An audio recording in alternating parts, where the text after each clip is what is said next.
Alors, on va reprendre l'exercice, le même exercice que tout à l'heure. Du coup, sur la première partie, on a traité la première question ainsi que la deuxième. Maintenant, nous allons passer à la troisième question que j'estime personnellement étant la question la plus intéressante. Alors ici, qu'est-ce qu'on me demande? On me dit, on fait un test cross entre la génération F1 et la lignée à grains incolores et déprimés.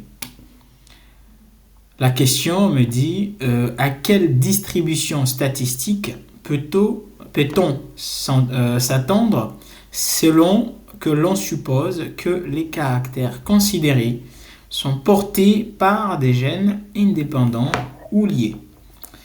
C'est une question très vaste parce que ici, il ne nous dit pas que les deux gènes en question sont liés ou indépendants, mais il nous demande de supposer en premier temps que les deux gènes sont indépendants et faire notre croisement, faire l'interprétation, et ensuite supposer que les deux gènes sont liés avec et sans crossing over pour donner d'autres résultats. Donc, ce qui veut dire que dans cette question, on est appelé à faire les deux cas, ou plutôt les trois cas, parce qu'on aura premier cas gène indépendant, deuxième cas gène lié sans crossing over, troisième cas gène lié avec crossing over.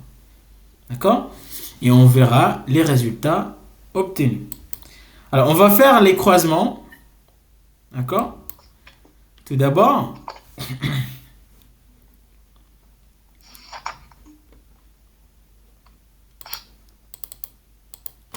alors, question 3.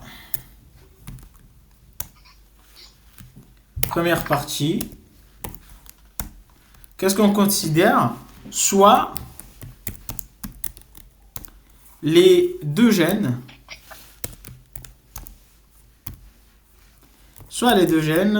sont indépendantes. Alors, s'ils sont indépendants, on va faire notre interprétation pour voir les résultats possibles qu'on peut obtenir. Si les gènes sont indépendants, qu'est-ce qu'on va faire? On va faire premier croisement. Sur notre premier croisement,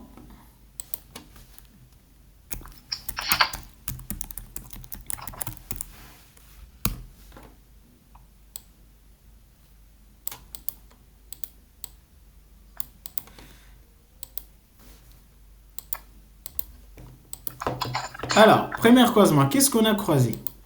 On avait quoi? Tout d'abord, il faut savoir que les gènes sont indépendants, d'accord? Mais est-ce que l'hérédité est autosomale ou gonosomale, selon vous? Autosomale. Tout le monde a vu, hein, c'est autosomal. Pourquoi je pose la question? C'est parce que dans l'interprétation, je dois savoir si je dois représenter les génotypes en bâtonnet ou en fonction de X et Y. Ok? Donc, comme ici l'hérédité est autosomale, comment je l'ai su? À partir du deuxième croisement, notamment F2, les résultats de F2 ne dépendent pas du genre de sexe.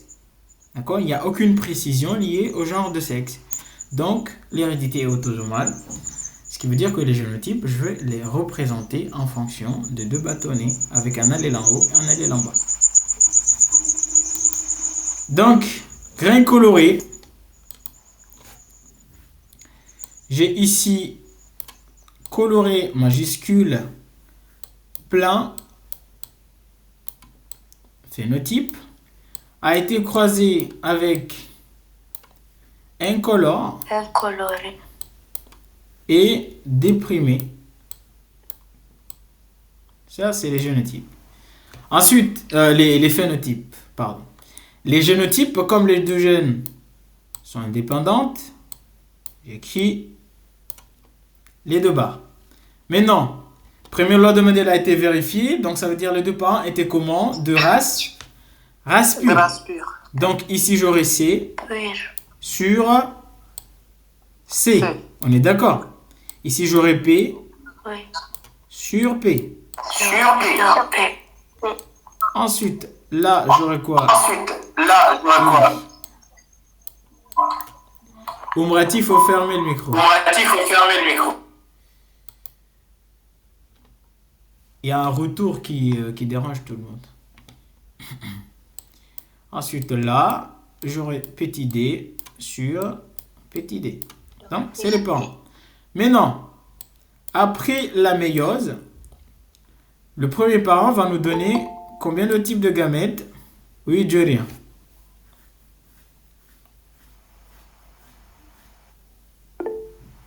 Deux types. Iram? Oui, Iram.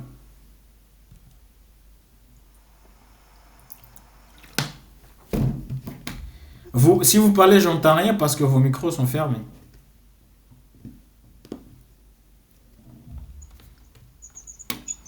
Monsieur, Oui. j'ai pas compris pourquoi on a dit que les jeunes sont indépendants. En fait, l'exercice ne nous a pas précisé. Regarde sur l'énoncé. Il a dit quoi? À quelle distribution statistique peut-on s'attendre selon que l'on suppose que les caractères considérés sont portés par des gènes indépendants ou liés? Ce qui veut dire que sur cette question, on va considérer en premier temps que les deux gènes sont indépendants et on fait une interprétation. Ensuite, on va considérer encore une fois que les deux gènes sont liés synchrosines. On va faire une interprétation. Considérer encore que les deux gènes sont liés synchrosines. On va faire une interprétation. Et avec les trois résultats qu'on va obtenir, d'accord, on va essayer de regarder quels sont les vrais résultats du croisement. Parce que pour le moment, on ne sait pas. Il a dit on suppose. Mais vous allez voir qu'à partir de la question qui vient, regarde ici, l'analyse de la population obtenue donne les résultats suivants. À partir des résultats qui ont été obtenus de l'analyse, il va nous demander d'identifier, de conclure quant à la localisation des deux gènes. C'est-à-dire de dire si c'était indépendant ou c'était lié, en fonction des résultats qu'on a obtenus là. Donc ce qui veut dire que dans cette question-là qu'on est en train de traiter, on va faire des suppositions. On va supposer tout d'abord que les deux gènes sont indépendants. Ensuite, on va faire que les deux gènes sont liés sans cosine over ou avec cosine over. Ok? Oui, je comprends. Ok, on va juste supposer. Et vers la fin, on va conclure la vraie réponse. Donc ici, après la méiose, comme ils sont homogamétiques, donc ils vont nous donner un seul type de gamète, CP. Ok? Ça va nous donner CP. B. Ici, pareil. ID. Ok? Et si on fait la fécondation, on aura quoi? On aura C sur I. P sur D. Ce qui nous donne 100% d'individus comment colorés pleine. Et ça, c'est la F1.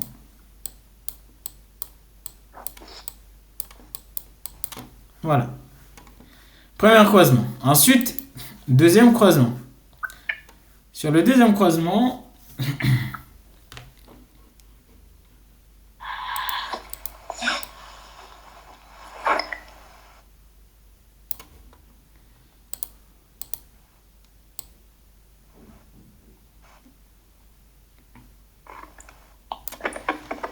alors, le deuxième croisement, qu'est-ce qu'on a fait? On a fait un test cross, vous vous rappelez?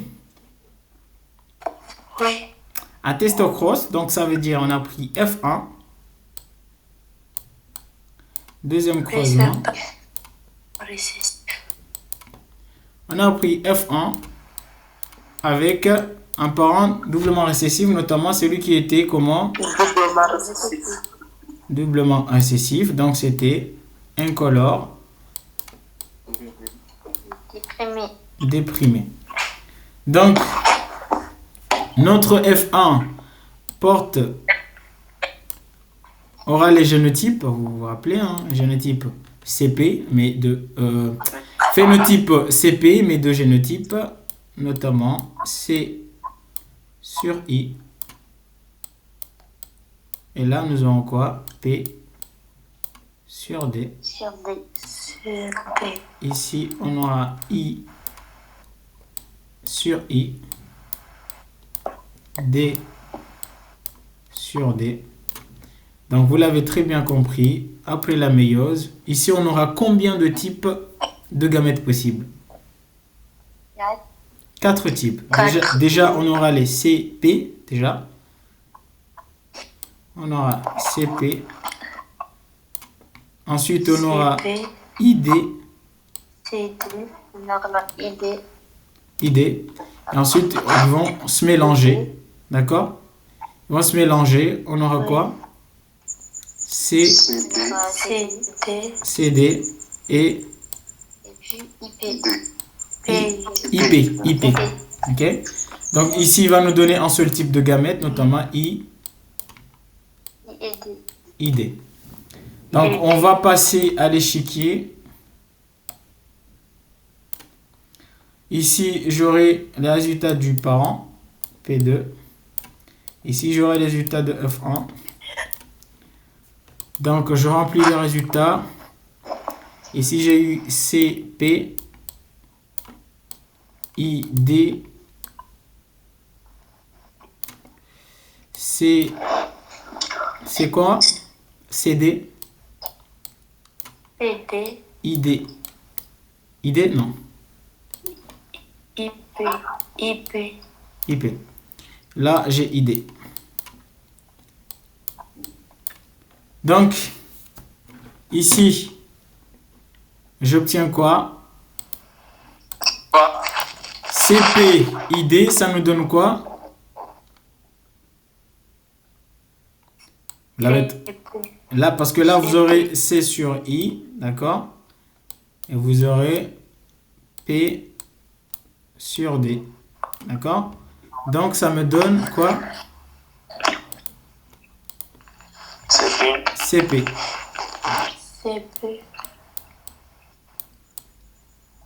Ça me donne CP. Ici, ça me donne quoi? ID. Tout le monde avait, c'était ID. D'accord? Alors, chez vous, vous pouvez compléter, hein. Vous faire la même chose, hein. Vous aurez ID sur ID, donc ça me donne ID. Ici, CD sur ID, ça nous donne quoi? CD, exactement. Et là, ça nous donne quoi? IP. Donc, vous avez compris que ici, sur 4 résultats que nous avons obtenus, j'ai ici 1 quart, 1 sur 4 CP, 1 sur 4 ID, 1 sur 4 CD et 1 sur 4 IP. D'accord? Ça, c'est les fréquences de deux jeunes indépendantes. 1 quart, 1 quart, 1 quart, 1 quart. Ok? Ensuite, on va considérer que les deux gènes sont comment? Sont liés sans crossing over. Ok? Liés sans crossing over. Oui. Soit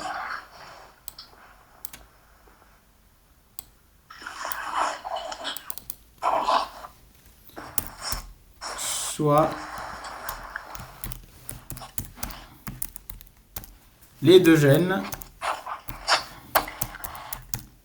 sont liés sans crossing over.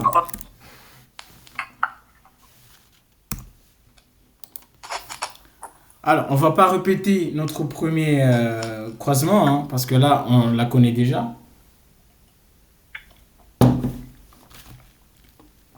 Qu'est-ce qu'on va faire? On attaque directement le deuxième croisement, ok?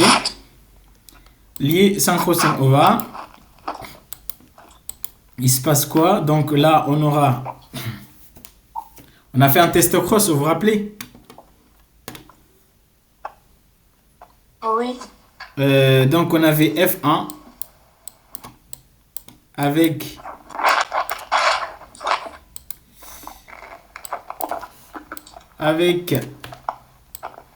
ID.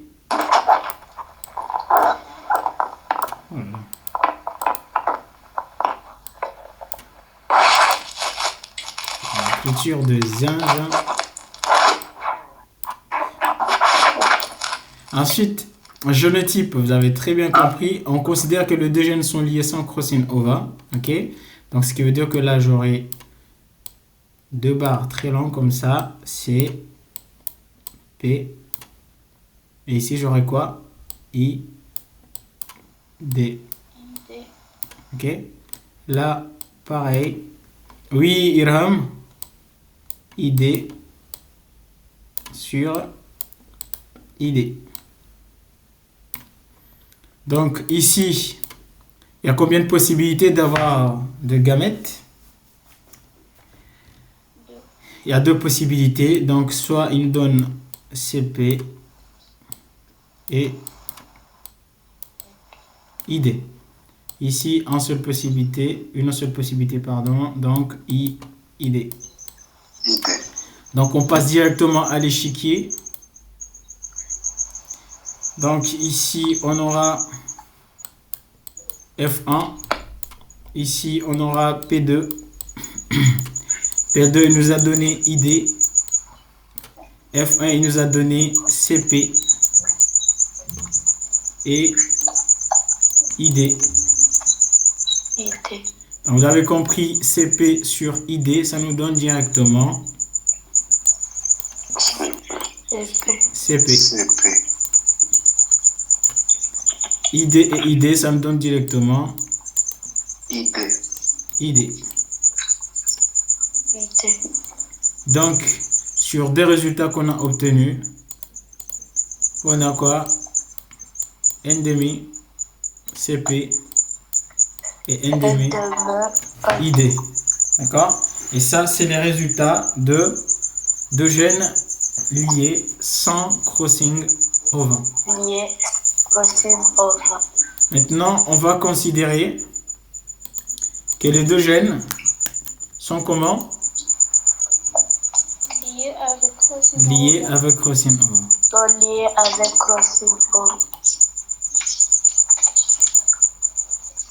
Ça fait quoi là, ça? C'est question de 400.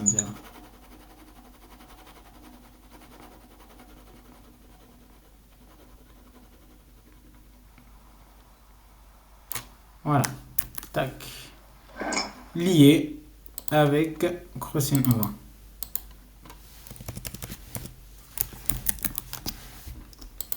Lié avec crossing over, du coup,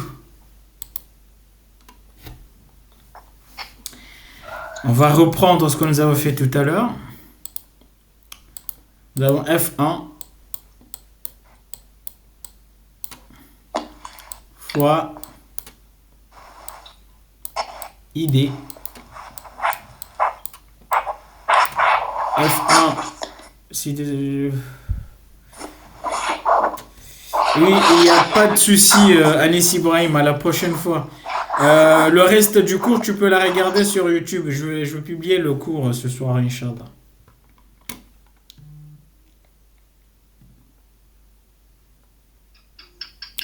Du coup, ici, nous avons quoi? CP sur ID. Ici, nous avons quoi? ID sur ID. Donc, il y a eu crossing over, ce qui veut dire qu'il y a combien de possibilités?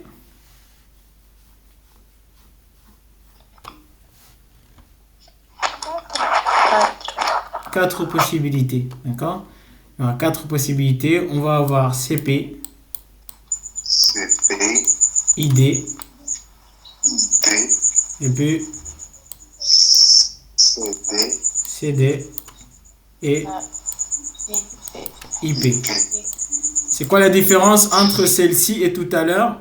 C'est le fait que les deux premiers qui ont été fournis à partir du même horizon, ils sont très élevés. Ils ont un pourcentage très élevé. D'accord?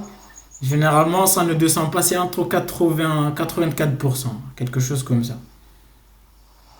Nous avons plus de pourcentage ici qu'en bas. C'est la seule différence. Alors que ici, on aura I, ID. Selon l'échiquier, oui, Iram.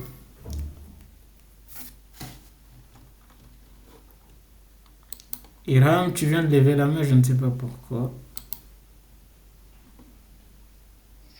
Il faut baisser la main si vous ne voulez pas parler. Donc, ici, on aura F ici, F1, P2. P2, on sait déjà, il nous fournit ID. F1 avec crossing over nous a fourni des caractères très élevés parentaux. CP, ID, et puis des recombinés. Mais mon nom, là, Mono relé. Yara Yaro. Ababa Uro, hein. C'est pas grave, c'est bien. IP, je pense. Non? C'est ça, non? Oui. Si. Ok. Ensuite. Donc là, j'aurai CP, ID, ça nous donne quoi? CP. CP. ID, donc ça nous donne ID. Ensuite, vous avez ID, CP, ça nous donne CD. CD. Et puis vous avez IP et ID, ça nous donne IP. Alors, sur 4 résultats fournis, vous allez constater que le pourcentage des deux caractères parentaux seront très élevés. Ok? Très élevés par rapport à celle-ci.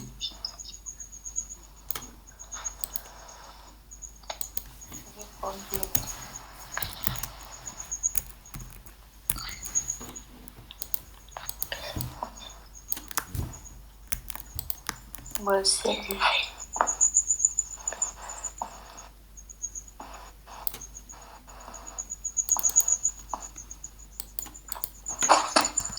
J'ai pas compris avec celle des jeunes indépendants. Ah! Ah, la distinction. La distinction, c'est sur le pourcentage de distribution des allèles. Regarde.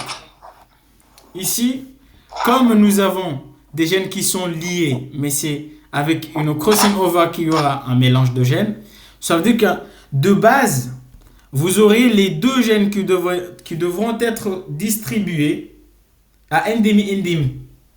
D'accord? Donc vous aurez un pourcentage très élevé sur les deux premiers. D'accord? CP et ID, parce que c'est les caractères parentaux, c'est les caractères de base qui devront être obtenus. Donc vous aurez des fréquences très élevées. D'accord? Environ 84%, quelque chose comme ça. 80, ouais, ça peut être un truc comme ça, 84%. Et vu qu'il y aura crossing over pour les deux derniers, les deux derniers auront un pourcentage moins élevé. Non. En fait, c'est un terme de pourcentage. Mais quand tu regardes la nature des allèles fournis, c'est presque pareil. Parce que là, vous avez CP, ID, CD, IP. Et c'est pareil comme là-bas. Sauf que là-bas, vu qu'il n'y a pas de crossing over, il y a un mélange qui est aléatoire. Et ça nous ramène sur la deuxième loi de Mendel, ce qu'on appelle la ségrégation allélique ou disjonction.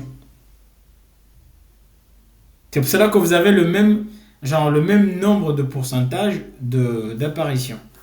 Cela veut dire que sur ces gamètes fournis, vous avez beaucoup plus de chances d'avoir les gamètes parentaux que les gamètes récombinés. Alors qu'avec les gènes indépendants, les chances sont égales.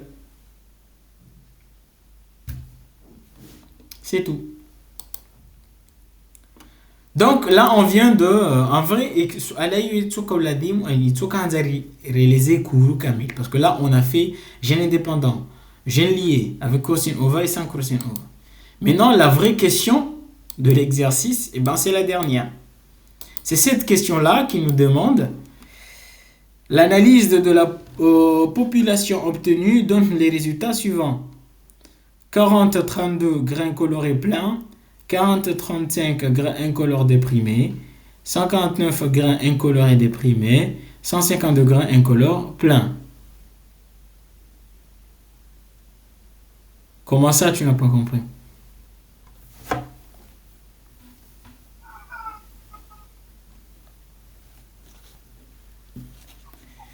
Comment tu n'as pas compris? En fait, la question c'était de supposer, de faire trois suppositions. Pourquoi, Oui. pourquoi c'est seul parent 2 qui... euh, comment dire? Oui, j'ai compris. Pourquoi on a juste pris par en deux, c'est ça? Non. Pourquoi c'est lui qui a... Comment dire? Juste le nom Qui a le pourcentage très élevé. Non. Je comprends. Qui... Tu vois la soif. Ouais. Qu'est-ce qu'il y a le parent 2? Alors, le parent 2, il possède les caractères récessifs. Genre, il est doublement récessif. Et comme dans l'exercice, on nous a dit, on a fait un testocross. Donc, un testocross, ça veut dire quoi? Ça veut dire on a croisé un individu de la F1 avec un parent doublement récessif.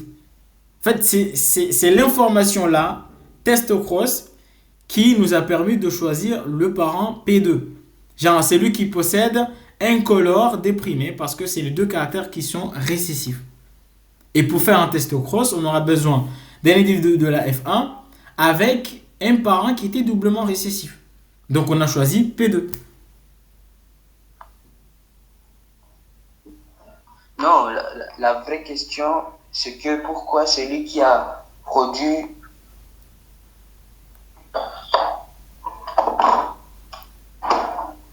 Pourquoi il produit un seul type de gamète?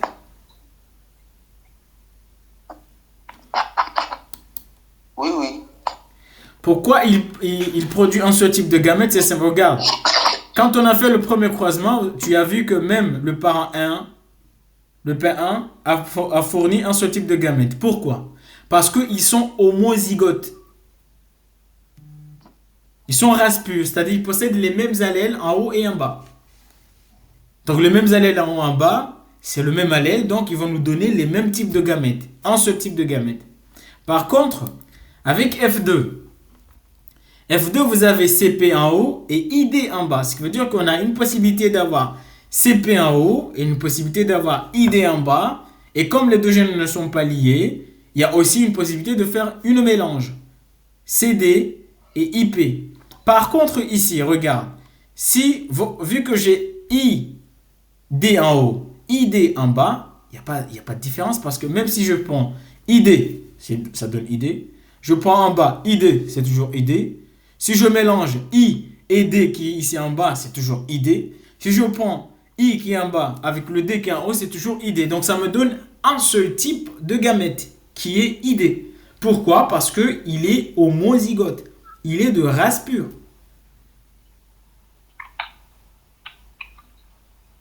Ok? Oui. C'est-à-dire, tout individu homozygote, c'est-à-dire qui possède les mêmes allèles en haut et en bas, produira toujours le même allèle.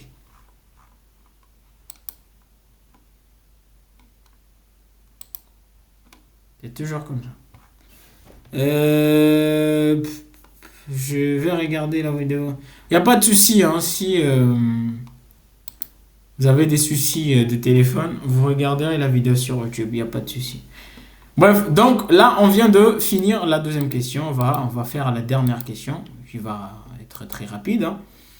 Donc ici, on me dit interpréter ces résultats et conclure quant à la localisation du gène. Alors, les résultats là, comment on va les interpréter? Déjà, on va les situer par rapport aux trois expériences qu'on vient de faire, aux trois interprétations. Alors, si j'essaye de faire ça, regardez. Je vais tout d'abord chercher les pourcentages de chaque valeur. Est-ce que vous savez comment on cherche les pourcentages? J'avais une calculatrice quelque part. Peut-être. Hein? Je pense. Peut-être. Alors, pour chercher le pourcentage de chaque valeur, vous allez tout d'abord donner la valeur, calculer la totalité. Alors, si vous avez une calculatrice, faites-le avec moi, comme ça on est sûr des résultats. Alors, vous avez 40. 40-32 plus 40-35 plus 149 plus 152. Ça nous donne combien? Ça nous donne 83-68. Ok? 83-68. Ok? Ça, c'est la somme totale. Maintenant, on va chercher le pourcentage de chaque valeur. Alors, le pourcentage de chaque valeur, qu'est-ce qu'on fait? On prend chaque valeur divisé par la totale fois 100. Ouais. Faites-le avec moi. Vous avez 40-32 sur 68 pardon, fois 100. Vous avez trouvé combien? 48,2, on dit 2. Ou sinon, vous dites 48,18. Parce qu'il y a un 8 derrière, il faut arrondir. Ok? Donc là, vous avez 48,18. Oui. Hein? Ensuite, vous faites le second. Vous avez trouvé combien? 48,2. 48,2. 35. C'est pas virgule 2, virgule 21. On va le faire comme ça.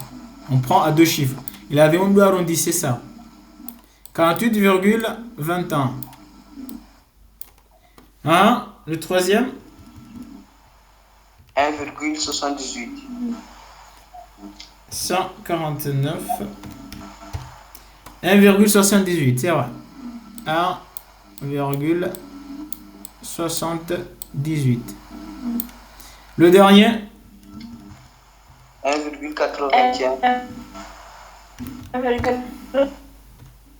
1,81.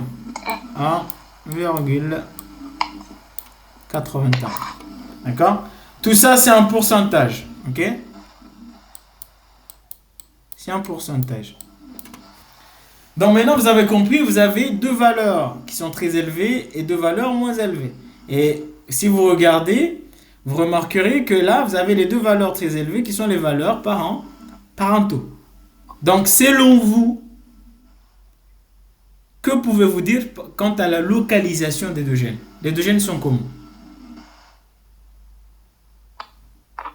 Sont liés. Et avec Rossi. Exactement. Ils sont liés avec Roussillon. Pourquoi? Parce que d'après ce qu'on a fait tout à l'heure, tous les croisements qu'on a fait tout à l'heure, les croisements qui correspondent à ce qu'on vient de dire, eh ben, c'est les derniers croisements qu'on a fait, notamment ici. Vous avez deux valeurs récombinées, deux valeurs très élevées, parentaux, et deux valeurs récombinées moins élevées. Et c'est tout. C'est ce qu'il fallait faire. Il fallait juste déterminer les pourcentages de chaque valeur et prouver que là, nous avons deux valeurs très élevées parentaux et des valeurs moins élevées récombinées, ce qui correspond à un croisement de deux gènes à deux gènes liés avec crossing over. Ok? Et là, vous avez une possibilité aussi de calculer la distance entre les deux gènes. Est-ce que vous savez comment on calcule la distance entre les deux gènes?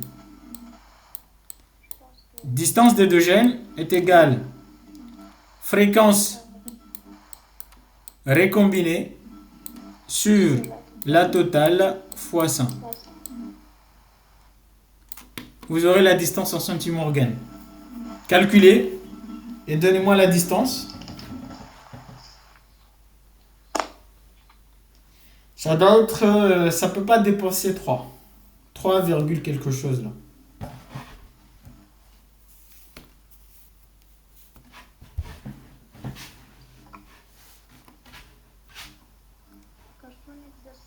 Fréquence recombinée. Donc vous prenez les deux valeurs recombinées, 1,78 plus 1,81 sur la totale, c'est-à-dire 83,68 fois 100.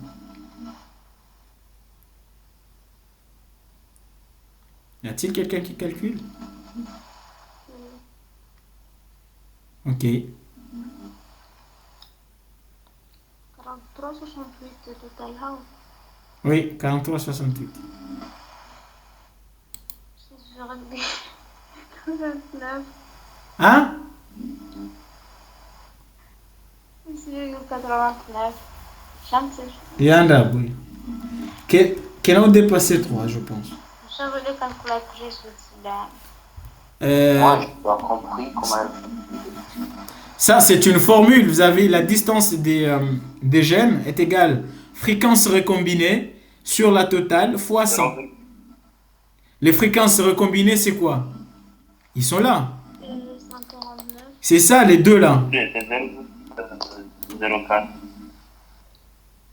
Là, vous prenez 149 plus 152 sur la totalité, 83,68 fois 100.